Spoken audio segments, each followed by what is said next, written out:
இறையேசுவிலே பிரியமான சகோதர சகோதரிகளே, உங்கள் எல்லோருக்கும் ஆண்டவராகிய இயேசு கிறிஸ்துவின் பெயரால் காலை வணக்கங்கள் மற்றும் வாழ்த்துக்கள். நான் உங்கள் அகஸ்டின் வேதியர். இன்று மார்ச் மாதம் 21ஆம் தேதி 2025ஆம் ஆண்டு. ஆண்டவரின் மடியில் 5 நிமிடங்கள். தமிழ் நல்ல பழமொழி சொல்லுவாங்க. நிறையா பழமொழிகள் பொன்மொழிகள்லாம் உண்டு. அதில் சிறப்பாக இதை நம்ம எடுத்துக்கலாம். ஆமை புகுந்த வீடு விளங்காதுன்னு சொல்லுவார்கள். எல்லாம் ஆமை வந்து உயிரம் நினச்சிட்டு இருக்காங்க, உயிர் விலங்கு நினச்சிட்டு இருக்காங்க. கிடையாது, தவறு. அது பொறாமை. சரிங்களா? இந்த பொறாமை எங்கே இருக்கிறதோ அங்கே வளர்ச்சி இருக்காது. இதைத்தான் நாம் இன்றைக்கு சிந்திக்கவிருக்கிறோம். ஒரு மீனவன் என்ன பண்ணானா, மீன் பிடிக்க போனான். அவனுக்கு ஒரு வித்தியாசமான மீன் ஒன்று கிடச்சிச்சு. அவனுக்கு மீன் பிடிக்கும் பொழுது மீன் நினைக்கிறான், அவன் ராஜா போய் இதை கொடுக்கலாம், ஒரு ஸ்பெஷல் மீனாக இருக்குது சொல்லிட்டு பண்ணுறான். சேர்த்து ராஜா அரண்மனைக்கு போகிறான். போயிட்டு ராஜா பார்க்க வாய்ப்பு கிடையாது. பார்க்குறான். என்னப்பா மீன் சொல்லுங்க, என்ன விஷயம்? ஐயா ராஜா, இந்த மாதிரி நாங்கள் மீன் பிடிக்கும்போது ஒரு வித்தியாசமான மீன் கிடச்சிது. அது வரைக்கும் ரொம்ப அபூர்வமான ஒரு மீன். அது உங்களுக்கு கொடுக்கலான்னு எடுத்துன்னு வந்தேன்னு சொல்கிறான். என்ன பண்ணுறான், அந்த மீனை அந்த காட்டு பார்ப்போம். ராஜாக்கு ஒரு ஆச்சரியமாக போச்சு. பரவாயில்லையே, ஒரு குடியானவன் எனக்கு ஒரு ஒரு ஒரு சிறப்பான பொருள் எனக்கு கொடுக்கணும்னு ஆசைப்பட்டு கொண்டு வந்திருக்கானு. எப்போ யார் இங்கே வாங்க, அங்கே அந்த மீனவனுக்கு 100 பொற்காசு கொடு. அந்த மீனவனுக்கு 100 பொற்காசா எனக்கா?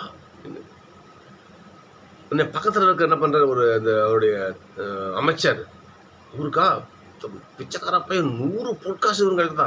ராஜா என்ன பெருசாக மீன் கொடுத்தான்னு 100 பொற்காசு கொடுக்குறீங்க, என்ன பெருசாக அப்படின்னு அவனுக்கு ராஜா கொடுக்கறது இவனுக்கு வயிறு இருக்குது.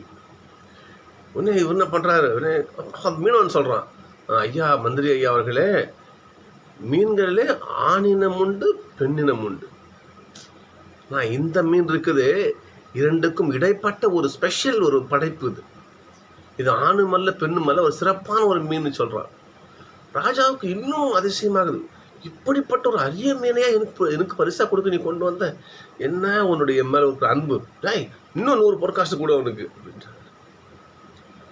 இந்த மந்திரிக்கா, என்னடா 200 பொற்காசா ஒரு தம்மா மீனுக்கு? நான் தான் இந்த ராஜா என்ன பண்ணுறான், அப்படி கருவுது. அப்படியே ஆனால் போட்டு 100 பொற்காசு அப்படியே அவருடைய அழுகு துணி வச்சு கட்டும்போது ஒரு பொற்காசு தவறி விழுது.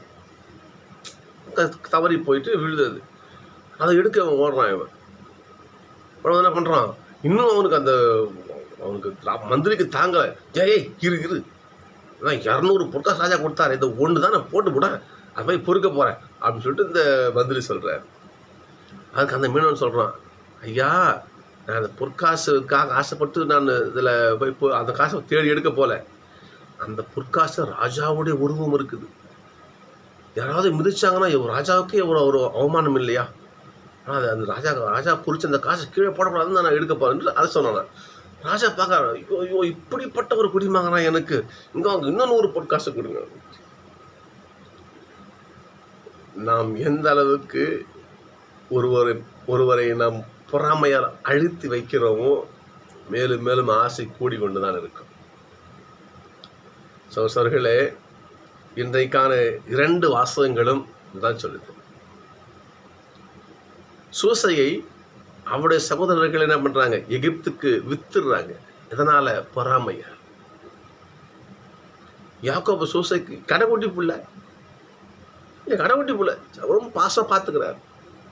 பெஞ்சமினுக்கு முன்னாடி பாசம் பார்த்துக்கிறாரு.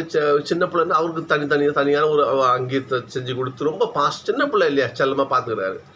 அது மற்ற சகோதரர்களுக்கு பொறாமையை உண்டு பண்ணுகிறது. அது இவரே பண்ணுறாரு. சில கனவுகள்லாம் காண்பார். நெற்கதிர்கள்லாம் இவருடைய கதிரை வணங்கி இருக்கிற சார். அப்போது ஆண்டோடைய ஆசீர்வாதம் முழுமையாக சூசைக்கு இருக்கும். அதனால் பயங்கர அப்படி பொறாமை உச்சத்துக்கே போவாங்க. எந்த அளவுக்குன்னா தன் சகோதரனை கொல்லும் அளவுக்கு போவாங்க. வெறும் வறட்சியான ஒரு கிணத்துல தூக்கி உள்ள போட்டுருவாங்க. அப்போ ரூபன் என்ன பண்ணுவார், ஐயோ காபந்து பண்ணணுமேன்னு சொல்லிட்டு எகிப்து வரவங்க வியாபாரிகிட்ட விற்கிற மாதிரி செஞ்சிடுவார். எகிப்திற்கு ஒரு அடிமையாக போயிடுவார். பொறாமை பாருங்க பார்ப்போம். உடனும் பிறந்த ரத்தத்தையே கொல்லும் அளவு துணிகிறது பாருங்க. ரட்சையில் பாருங்க பார்ப்போம். ஏசப்பா நல்ல உதாரணம் சொல்றாரு பாருங்க பார்ப்போம். இந்த உலகத்து ஒரு குத்தகைக்காரர் இருந்தார்.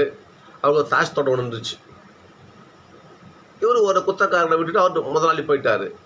குறிப்பிட்ட காலம் வருதுன்னா வர்றாரு, அவர் தனக்கு சேர வேண்டிய பழத்தை வாங்க வராரு.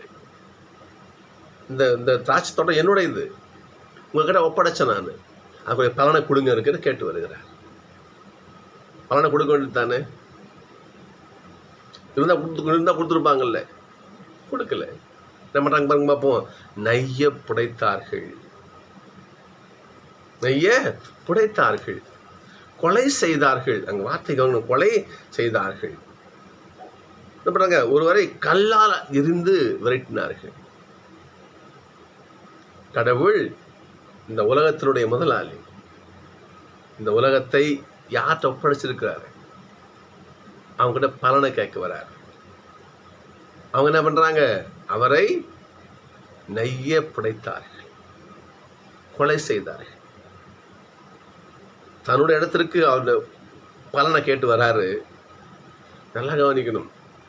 இன்றைக்கு வருகிற இன்னொரு வசனம், கட்டுவோர் புறக்கணித்த கல்லே கட்டிடத்திற்கு மூளைக்கல் ஆயிற்று.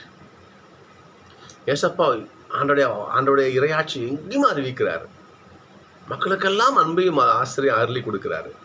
பொறாம, இந்த மனுஷன் வந்ததால நம்மளை யாரும் மதிக்கல.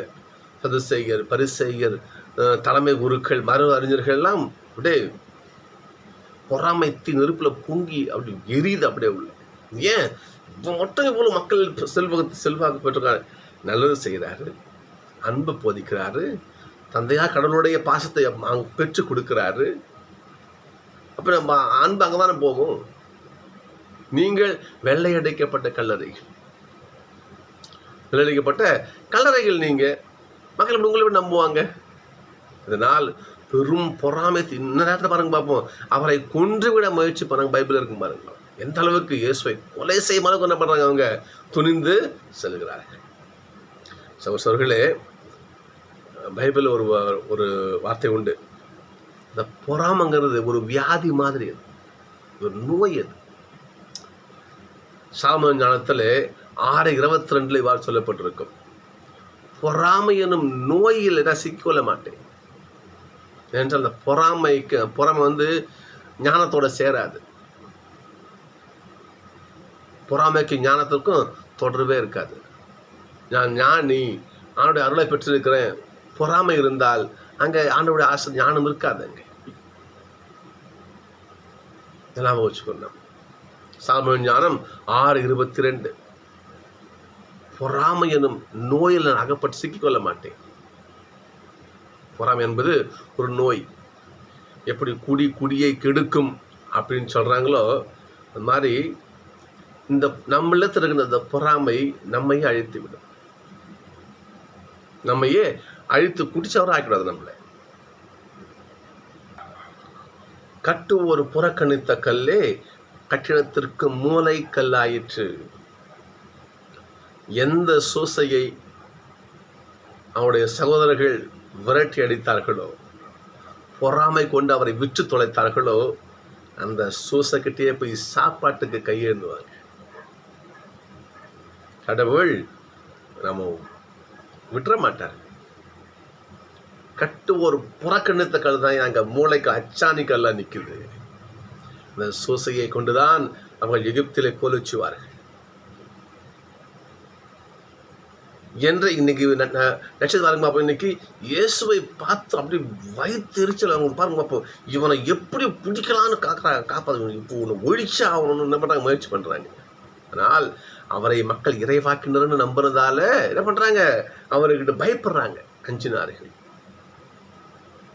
பொறாமை எங்கே போய் நிற்குது பாருங்க. ஆனால் அவ்வாறு நீங்கள் பொறாமை கொன்று குவித்த அவரைத்தான் தந்தையான கடவுள் மீட்பராக அறிவித்தார். பிலிப்பியர் பாருங்க, கடவுள் தன்மையில் விளங்கிய அவருடைய பெயருக்கு விண்ணவர் மன்னவர் கீழவர் எல்லோருமே இயேசு கிறிஸ்து ஆண்டவரான இருக்கின்ற அறிக்கையிடும் அந்த ஒரு பாக்கியத்தை அவர் திருநாமத்துக்கு கொடுத்தார். சகோதரர்களே, இயேசு கிறிஸ்துவின் பெயராலன்றி வேறு யாராலும் மீட்பு கிடையாது. பைபிள் சொல்கிறது. யாரை புறக்கணித்தோம்? பிலாத்து கேட்கிறான், யாரை விடுதலை செய்யணும்? பரபாசையா இயேசுவையா? இயேசுவை கொலை செய்யுங்கள், பரபாஸ் தீவிரவாதியை விடுங்கன்னு சொன்ன கூட்டம் தான். அந்த கூட்டத்துக்கு மீட்பு எங்கிருந்து வருது? நம்முடைய சகோதரர்களே, கட்டுவோர் புறக்கணித்த கல் தான் வீட்டிற்கு மூளைக்கல்லாக மாறியது. யாக்கோபின் குடும்பத்திலே சோசையை வெறுத்தார்கள். சோசை தான் அந்த குடும்பத்தையே காப்பாற்றுவார். எகிப்தில் இங்க பாருங்க பாப்போம், மத்தேயுல பாருங்க பார்ப்போம். இயேசுவை கொலை செய்தார்கள் பொறாமை கொண்டு. அந்த இயேசுவை நமக்கு மீட்பு. ஏன்னு சொன்னால் கடவுளுடைய செயலிடம் நம்மளாம் புரிஞ்சிக்கவே முடியாது. இன்னைக்கு திருப்பாடல் பல்லவியாதான் பாருங்க பார்ப்போம். இன்னைக்கு அவ செய்த வியத்தக செயல் நினைவு கூறுங்கள். அவ ஆண்டோட செயலை பாருங்க பார்ப்போம். ஒண்ணுமில்லாம சின்ன பையனை வித்து தொலைச்சிட்டு எந்த அளவுக்கு ஆண்டுடைய திருக்கரம் அங்கு இருந்து வழிநடத்தி முதன்மை அமைச்சர் அளவுக்கு அவர் சூசையை உயர்த்துகிறார். ஆண்டவருடைய உயர்த்து நம்மளாம் ஆண்டவரை வச்சு நம்ம எடை போட முடியாது. அவருடைய செயல்கள். சகோதரர்களே, இந்த நாளில் நாம் தியானித்த கருத்து, பொறாமை வேண்டாம். பொறாமை வேண்டாம். பொறாமை இருக்கின்ற இடம் விளங்காது. விருத்திக்கு வராது. ஐயோ அப்படி வாழறானே, ஐயோ இப்படி இருக்கிறானே, நமக்கு ஒன்றும் இல்லை என்று வேண்டாம். கடுமையாக உழை, அவருடைய ஆசீர்வாதத்தை வேண்டு, நிச்சயம் நமக்கு நல்ல பலன் கிடைக்கும். அதை விடுத்து பிறரை பார்த்து வயதிருந்து வேண்டாம். நம் வாழ்கின்ற இடத்துல, நம் குடும்பத்தில், நம் வேலை செய்கிற இடத்துல, இல்லையா, எங்கும் நம்முடைய வாழ்க்கையில் இந்த பொறாமை என்கின்ற இந்த வார்த்தையை ஒதுக்கினால் நிச்சயம் நாம் கடவுளால் ஆசீர்வதிக்கப்படுவோம் என்றால் சந்திப்போம்.